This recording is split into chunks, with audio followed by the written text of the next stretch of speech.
नमस्कार प्यारे बच्चों। कक्षा मैं नेहा जायसवाल कक्षा 12 की अर्थशास्त्र विषय की पहली कक्षा में आप सभी का स्वागत करती हूँ। बच्चों, आज हम लोग अर्थशास्त्र के पहले पाठ परिचय का अध्ययन करेंगे।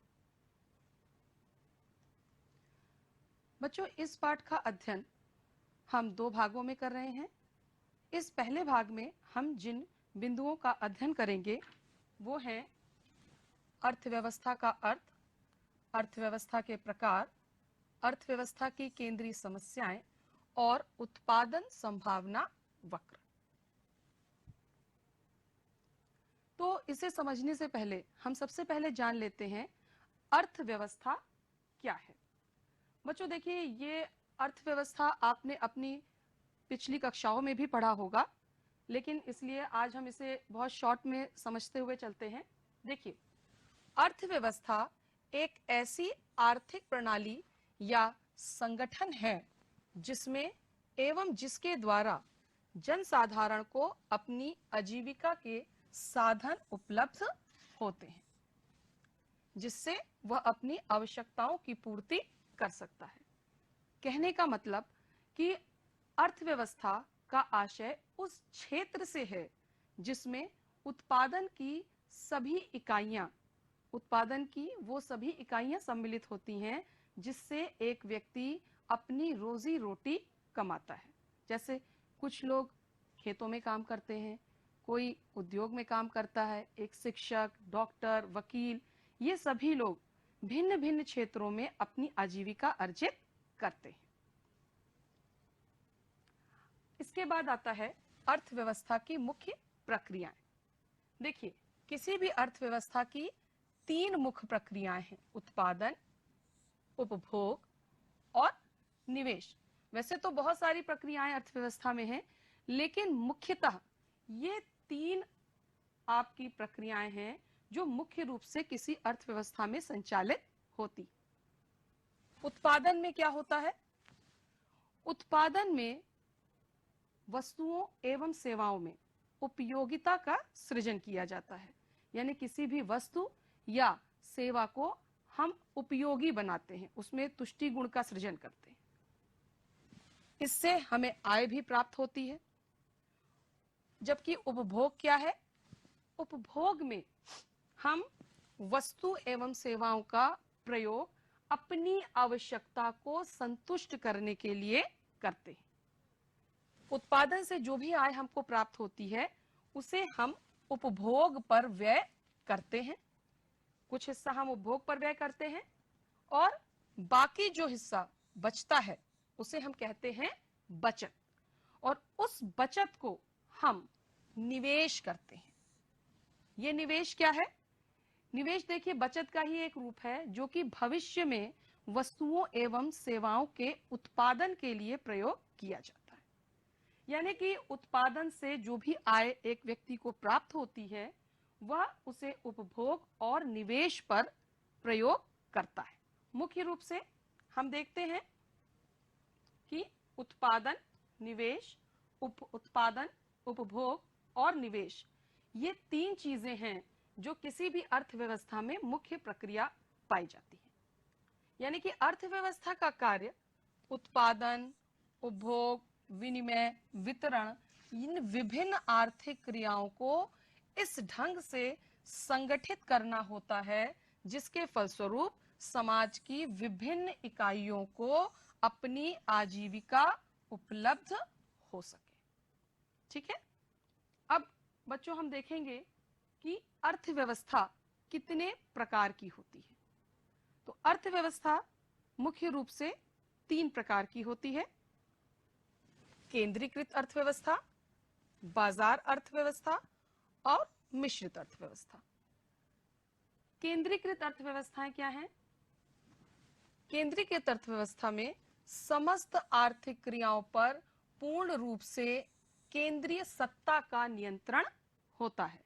यानी कि इस प्रकार की जो अर्थव्यवस्थाएं होती हैं उसमें जो भी आर्थिक क्रियाएं हैं, चाहे वो उत्पादन हो, उपभोग हो, विनिमय हो, वितरण हो, इन सभी पर एक केंद्रीय सत्ता का नियंत्रण होता है। जैसे इनसे संबंधित जो भी योजनाएं आदि बनती हैं वो सभी एक केंद्रीय सत्ता द्वारा ही बनाई जाती है और इसका मुख्य उद्देश्य होता है कि ऐसी योजनाएं वो बनाएं जो कि समाज के अधिकतम हित के लिए हो। हम एक उदाहरण द्वारा इसको समझ सकते हैं। मान लीजिए कि ऐसा प्रतीत होता है किसी अर्थव्यवस्था में कि शिक्षा के लिए विद्यालय खोलने की आवश्यकता है, तो ऐसे में ये केंद्रीय सत्ता निजी क्षेत्र को विद्यालय स्थापित करने के लिए प्रेरित कर सकती है या फिर वो स्वयं ही सार्वजनिक क्षेत्रों में विद्यालयों की स्थापना कर सकती है। यानी कि इस प्रकार की अर्थव्यवस्था में जो भी उत्पादन होता है या जो भी आर्थिक क्रियाएं होती हैं उसका मुख्य उद्देश्य सामाजिक कल्याण को अधिकतम करना होता है और इसलिए इस प्रकार की अर्थव्यवस्थाओं में सार्वजनिक क्षेत्र अधिक सक्रिय होते हैं। इसका उदाहरण हमारा चीन देश है। बाजार अर्थव्यवस्था में देखेंगे बच्चों, तो बाजार अर्थव्यवस्था में समस्त आर्थिक क्रियाकलापों का निर्धारण बाजार की शक्तियों के द्वारा होता है। यानी कि इस प्रकार की जो अर्थव्यवस्थाएं होती हैं उनमें जो भी आर्थिक क्रियाएं हैं उनका निर्धारण, यानी जो भी वस्तुएं हैं, सेवाएं हैं, उनका जो भी कीमत का निर्धारण है या जो भी चीजें हैं वो बाजार की शक्तियां मांग और पूर्ति के द्वारा निर्धारित की जाती हैं। और इस प्रकार की जो अर्थव्यवस्था है उसमें सरकार या जो केंद्रीय सत्ता होती है वो आर्थिक क्रियाओं में हस्तक्षेप नहीं करती है। इसलिए इस प्रकार की अर्थव्यवस्था को हम लेजर फेयर इकोनॉमी या मुक्त अर्थव्यवस्था भी कहते हैं। इसका उदाहरण है अमेरिका और जर्मनी जैसे देश। उसके बाद है हमारा मिश्रित अर्थव्यवस्था। देखिए, मिश्रित अर्थव्यवस्था जैसे कि इसके नाम से स्पष्ट हो रहा है कि ये केंद्रीकृत और बाजार दोनों ही प्रकार की अर्थव्यवस्था का मिश्रित स्वरूप है। इसमें बाजार और केंद्रीकृत दोनों ही अर्थव्यवस्थाओं के लक्षण पाए जाते हैं। इन दोनों की ही विशेषताएं पाई जाती हैं। इस प्रकार की अर्थव्यवस्था में निजी और सार्वजनिक क्षेत्र दोनों का ही सह अस्तित्व पाया जाता है। यानी कि यहाँ पर जैसे उपभोक्ता वस्तुएं हैं तो उनका उत्पादन निजी क्षेत्रों में हो रहा है और उनकी कीमत आदि का निर्धारण बाजार की शक्ति या मांग पूर्ति द्वारा होता है। लेकिन कुछ ऐसी वस्तुएं और सेवाएं हैं जो देश हित के लिए बहुत महत्वपूर्ण है या राष्ट्र हित के लिए बहुत महत्वपूर्ण है, तो ऐसी वस्तुओं का और सेवाओं का उत्पादन सरकार स्वयं सार्वजनिक क्षेत्र में करती है, जैसे कि रक्षा उपकरण आदि।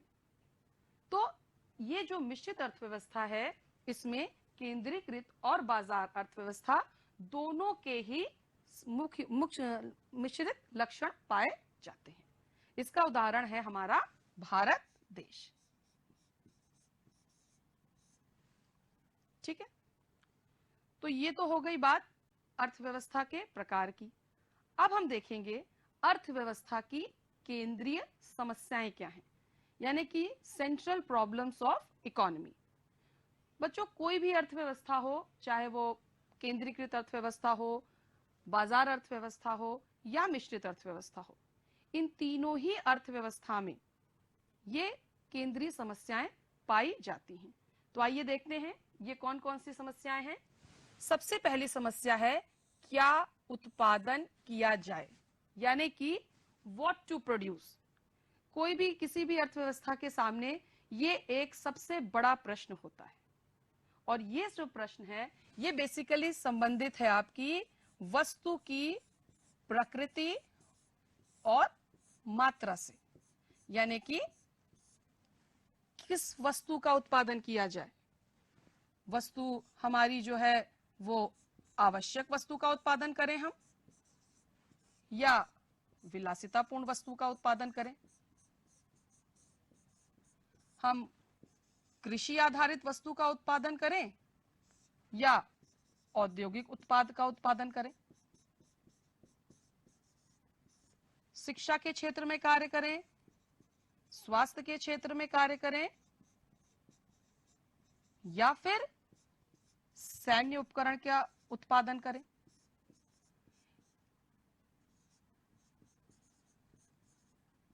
यानी कि अर्थव्यवस्था को ये डिसाइड करना पड़ता है, ये निर्णय लेना पड़ता है कि वो किस वस्तु का उत्पादन करे, आवश्यक वस्तु का उत्पादन करे, विलासिता का करे, कृषि वस्तु का उत्पादन करे, कि औद्योगिक उत्पाद का उत्पादन करे, शिक्षा और स्वास्थ्य पर व्यय करे, या सैन्य वस्तुओं का उत्पादन करे। तो क्या उत्पादन करे और कितना उत्पादन करे, किस मात्रा में उत्पादन करे, ये समस्या है हमारी, क्या उत्पादन किया जाए, जो कि प्रत्येक अर्थव्यवस्था को फेस करनी पड़ती है। दूसरी जो समस्या है वो है कैसे उत्पादन किया जाए, यानी कि हाउ टू प्रोड्यूस। इसमें हम देखेंगे ये जो समस्या है ये आपकी तकनीक के चयन से जुड़ी है। ये समस्या आपके तकनीक के चयन की समस्या है। इसमें देखिए, जो भी वस्तुओं और सेवाओं का उत्पादन होता है वो मुख्यतः दो तकनीक पर डिपेंड करता है। एक होती है श्रम प्रधान तकनीक और दूसरी होती है पूंजी प्रधान तकनीक।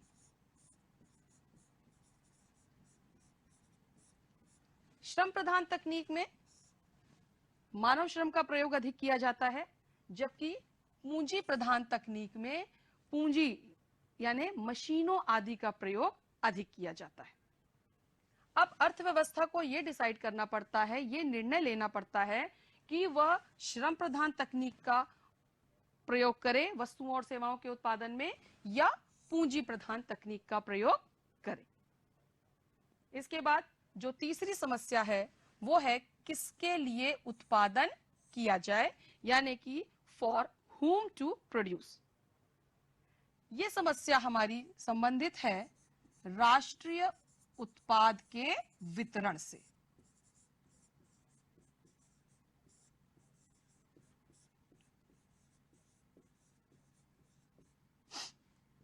बच्चों, जो भी वस्तु या सेवा का उत्पादन होता है वो उत्पादन के समस्त साधनों के संयुक्त प्रयास का परिणाम होता है। तो इन वस्तुओं और सेवाओं का वितरण, यानी जो इससे मौद्रिक आय प्राप्त होती है, इसका वितरण उत्पादन के इन साधनों में, कौन कौन से साधन है उत्पादन के? भूमि, पूंजी, श्रम और साहस। तो अर्थव्यवस्था को ये डिसाइड करना पड़ता है, ये निर्णय लेना पड़ता है कि उत्पादन के इन साधनों में भूमि, पूंजी, श्रम, साहस को किस प्रकार से राष्ट्रीय उत्पाद का वितरण किया जाए। यानी कि भूमि को कितना लगान प्राप्त हो, पूंजी को कितना ब्याज देना चाहिए, श्रम को कितनी मजदूरी दी जानी चाहिए,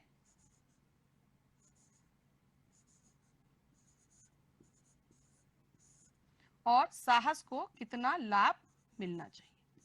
यानी कि अर्थव्यवस्था के सामने ये समस्या होती है कि वो उत्पादन के इन भिन्न साधनों को उत्पादन में से उनके उत्पादन का कितना पारिश्रमिक, पारितोषिक या उनके प्रतिफल प्रदान करे। इसे हम कार्यात्मक वितरण की समस्या भी कहते हैं। बच्चों, अभी हमने देखा कि अर्थव्यवस्था की केंद्रीय समस्याएं क्या हैं। अब इन समस्याओं को और बेहतर ढंग से समझने के लिए हम उत्पादन संभावना वक्र का अध्ययन करेंगे। लेकिन उत्पादन संभावना वक्र को समझने से पहले हमें यह जान लेना जरूरी है कि उत्पादन संभावना वक्र इस विश्लेषण पर आधारित है कि अर्थव्यवस्था में उत्पादन के साधन सीमित हैं और उत्पादित होने वाली वस्तुएं व सेवाएं असीमित हैं। इसलिए इन उत्पादन के साधनों के वैकल्पिक प्रयोगों के बीच में अर्थव्यवस्था को चयन करना पड़ता है। इसी प्रकार वस्तुओं और सेवाओं के भी विभिन्न संयोग भी हमें मिलते हैं, यानी कि जो वस्तुओं और सेवाओं का उत्पादन हमें करना, उनकी बहुत सारी संभावनाएं हैं। तो यदि इन संभावनाओं को हम रेखा चित्र से प्रदर्शित करें तो वो हमारा उत्पादन संभावना वक्र कहलाता है।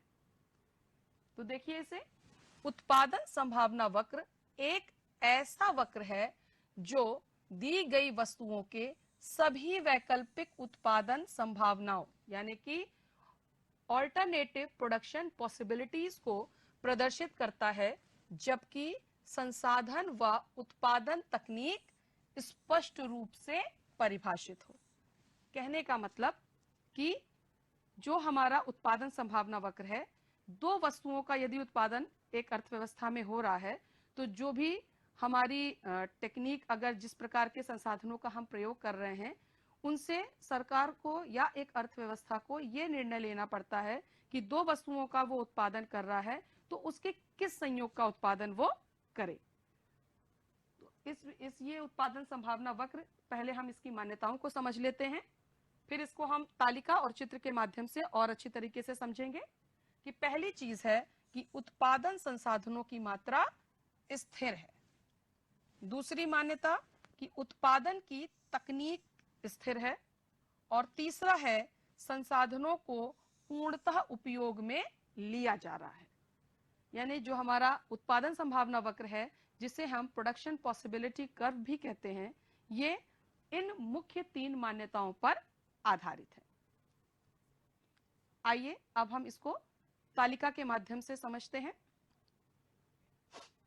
हम मानते हैं कि अर्थव्यवस्था में दो वस्तुओं का उत्पादन हो रहा है, गेहूं और मशीन। तो जो भी उपलब्ध संसाधन हैं, उनका पूर्णतः प्रयोग करके जो संभावनाएं हैं उत्पादन की, वो है पहले संभावना ए कि हम उन साधनों से 15,000 मशीनों का उत्पादन करें केवल, और गेहूं का उत्पादन ना करें। दूसरी जो पॉसिबिलिटी है, जो दूसरी उत्पादन संभावना है, वो ये है कि हम 14 यूनिट मशीन की उत्पादित करें, यानी कि 14,000 मशीनों का उत्पादन करें और 1 लाख क्विंटल गेहूं का उत्पादन करें। तीसरी संभावना है कि हम 12,000 मशीनों का उत्पादन करें और 2 लाख क्विंटल गेहूं का उत्पादन करें। इसी प्रकार से चौथी संभावना है कि हम 9,000 मशीन का उत्पादन करें और 3 लाख क्विंटल गेहूं का उत्पादन करें। इसी तरीके से पांचवा जो हमारा उत्पादन संभावना है कि हम 5,000 मशीनों का उत्पादन करें और 4 लाख क्विंटल गेहूं का उत्पादन करें। और छठी संभावना जो है उत्पादन की, वो है कि हम 5 लाख क्विंटल गेहूं का उत्पादन करें। तो किसी भी अर्थव्यवस्था को इन उत्पादन संभावनाओं में से जो उसके लिए सर्वोत्तम हो, उसका चयन करना पड़ता है। तो इसे हम वक्र के रूप में अगर देखें, ये हमारा x अक्ष, ये y अक्ष 0, x अक्ष पर हम गेहूं का उत्पादन ले रहे हैं एवं y अक्ष पर हम मशीन का उत्पादन ले रहे हैं। मशीन की संख्या 1000 में है और गेहूं की संख्या लाख क्विंटल में। अब देखिए, जो हमने इस तालिका में देखी कि ये A, B, C, D, E और F, ये विभिन्न उत्पादन संभावनाएं हमारे सामने हैं, जो कि उत्पादन संभावना वक्र में हमको क्लियरली दिखाई पड़ती है। A,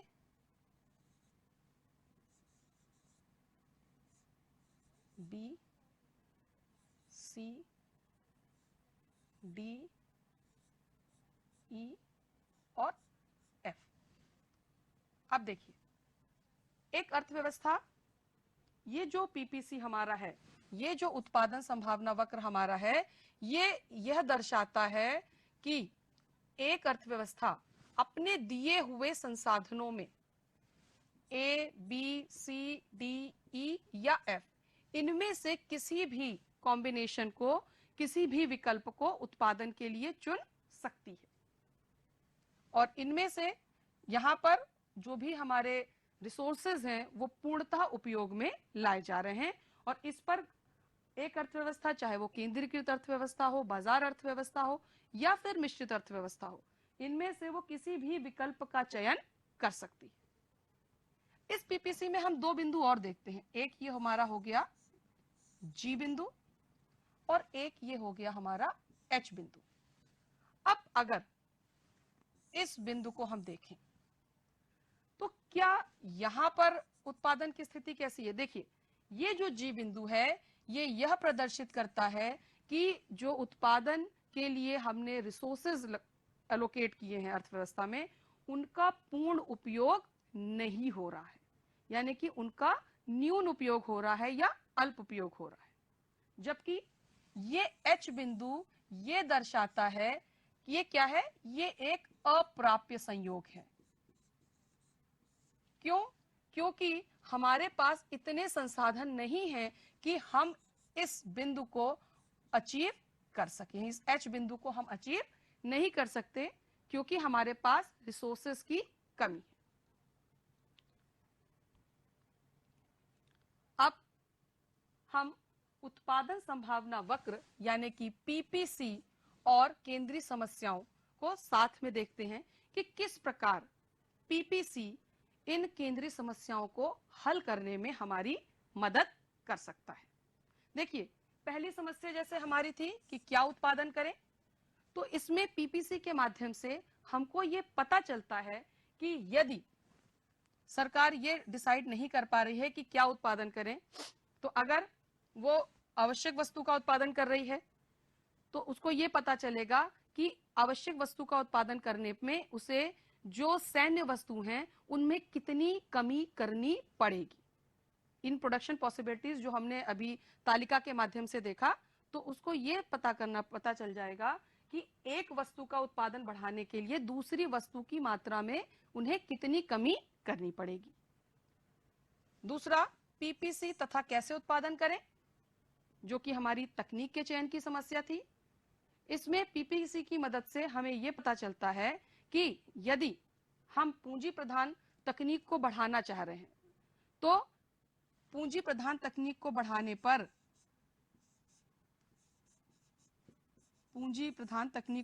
पर हमें श्रम प्रधान तकनीक की कितनी इकाइयों को कम करना पड़ेगा। यानी पूंजी प्रधान तकनीक अगर बढ़ा रहे हैं हम, तो श्रम प्रधान तकनीक में कितने को श्रम को कम करना पड़ेगा, ये हमें पीपीसी के माध्यम से पता चल सकता है। इसके बाद पीपीसी तथा किसके लिए उत्पादन करें में, पीपीसी के माध्यम से यहाँ अर्थव्यवस्था में यह समझ में आ सकता है कि जो वस्तुओं और सेवाओं का वितरण हो रहा है वो किस प्रकार किया जाए जिससे कि किसी एक को बदतर किए बगैर हम किसी अन्य व्यक्ति को हम बेहतर बना सकते हैं। यानी कि जो राष्ट्रीय उत्पाद का वितरण है वो किस प्रकार से किया जाए कि समान रूप से, समान तरीके से लोगों को इसका फायदा मिल सके। तो बच्चों, आज हमने पाठ परिचय के इस अध्याय के भाग 1 में पढ़ा कि अर्थव्यवस्था क्या होती है, अर्थव्यवस्था के मुख्य कितने प्रकार हैं, इनकी केंद्रीय समस्याएं क्या हैं और उत्पादन संभावना वक्र क्या होता है। तो इसके बाद बच्चों आप अपनी नोटबुक में इन प्रश्नों का अभ्यास करेंगे। अर्थव्यवस्था से आप क्या समझते हैं, केंद्रीकृत तथा बाजार अर्थव्यवस्था में मुख्य अंतर स्पष्ट कीजिए, अर्थव्यवस्था की केंद्रीय समस्याएं कौन कौन सी हैं तथा उत्पादन संभावना वक्र क्या है।